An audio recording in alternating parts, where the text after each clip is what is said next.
Well, hello the new, it's only me, Leonard Wells, broadcasting as usual from Studio B, here in the Giggle Mill in Haslingden, near Manchester, in the UK.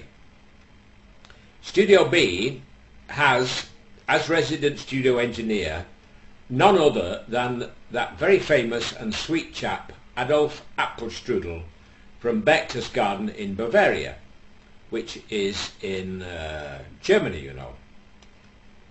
Adolf Apfelstrudel used to drive for the AA, which in England is called the Automobile Association, and they come and rescue you if you break down at the side of the road. Unfortunately, he developed a drink problem and joined Alcoholics Anonymous. So he was often called AA from the AA from BB.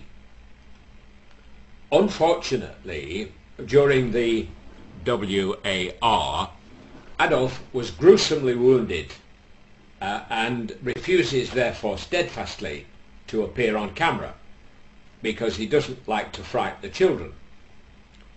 In addition, he's a strict disciplinarian, which is something else he learned in the WAR, and refuses me any more than 12 digital megaburgers per broadcast, which means that I have to deny you, once again, my very, very famous rendition of Nessun Dorma. Now, just occasionally, Adolf will wave to you, again wearing a glove on his hand for the same reason as before, the WAR. It's such a thrill that I always ask him, although he's not always in the mood, Adolf, are you there, Adolf?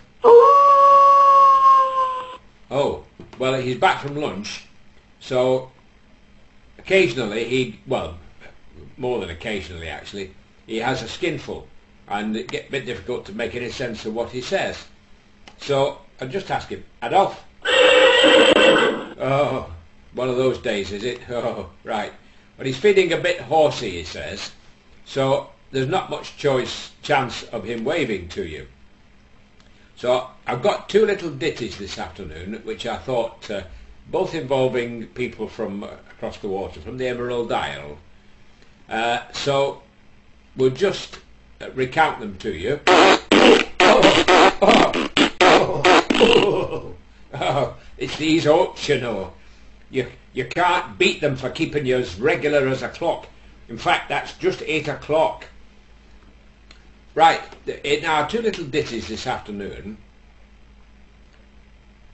In the first one, an Englishman, an Irishman and a Frenchman were captured by fuzzy wuzzies in darkest, deepest Africa, and they were condemned to be executed by a firing squad, or they had the choice of being injected with AIDS and set free. So the Englishman decided he would rather die than have AIDS, so he was shot on the spot. And the Frenchman, he decided that he would prefer to be shot. When it came to the Irishman, he said, "Sure to be gather," he says, "give it to me here. Give it to me here." So they injected him and away he went. And by the time he got back to Dublin, he went to the pub that night and to see his mates, and he was telling them the story that he'd been a freedom fighter in darkest Africa. And they said, but weren't you afraid to die? I mean, now that you've been given AIDS, didn't it frighten you? "Sure to be gorra," he said. "Why would it frighten me? I wore a condom, so I fooled them." Thank you. In the second ditty, Mick and his mate Patrick were driving home late one night along narrow country roads.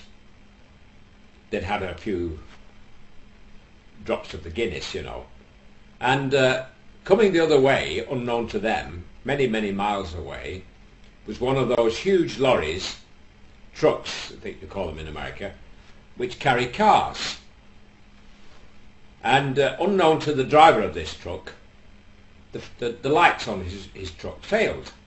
And when he pulled up at this services for a cup of tea and a hot dog, sausage sandwich, as we say in England, the lady in charge mentioned this problem to him. So rather than get arrested for driving without lights, he thought that as he'd only got a few more miles to go, that he would put the lights on the cars, you see.